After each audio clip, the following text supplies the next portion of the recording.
Qusi bala. Öpürəm, Teyyib oğlunu atarsan, yaxşısan. Bax. Masımoğlu Qismat. Atarsan, yaxşısan. Xoş gəlibsən. Eli bala məktəbi heç sabah unudulmur da. Hə. Qusi bala. Başla ritmi.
Kuzu kəsərəm.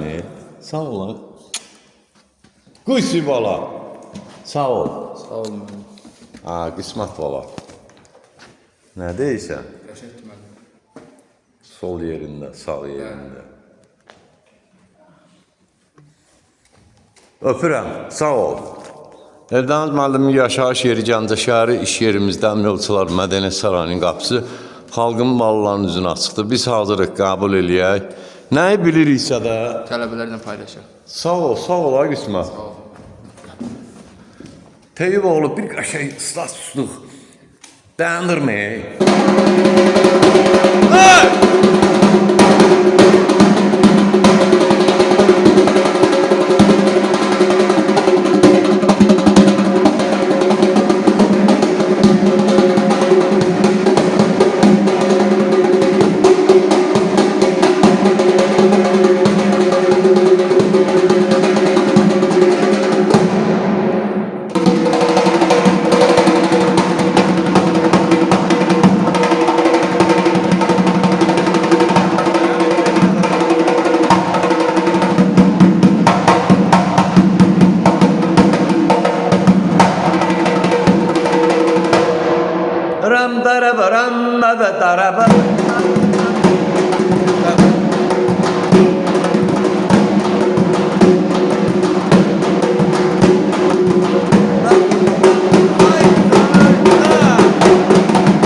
Aksaqqal söz səndə. Sağ olun, Allah canınızı sağ olasın.